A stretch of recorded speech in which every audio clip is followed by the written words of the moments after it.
tout en haut. Haut comme Orsac. Là, on est dans la pièce réservée à l'analyse de la marche. Concrètement, on a un système, un logiciel qui comprend deux caméras, une de face, une de profil, qui vont filmer le patient qui va marcher sur le tapis et qui vont filmer son passage. Donc en fait, on peut faire des arrêts sur image et voir un petit peu les positionnements des membres, etc.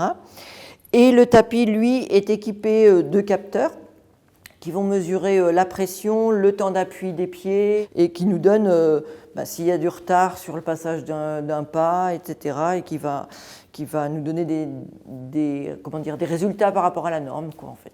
En locomoteur, par exemple, c'est-à-dire que vous avez une prothèse de hanche, prothèse de genou, ou sur un amputé, on va calculer la quantité d'appui qu'il met sur sa jambe malade, en fait, pathologique.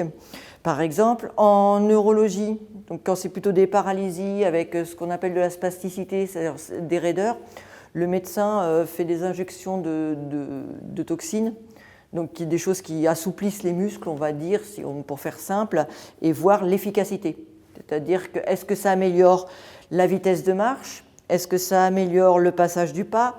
Est-ce que ça améliore l'attaque du pied? Est-ce s'il se posait tordu, est-ce qu'il se pose moins tordu, etc.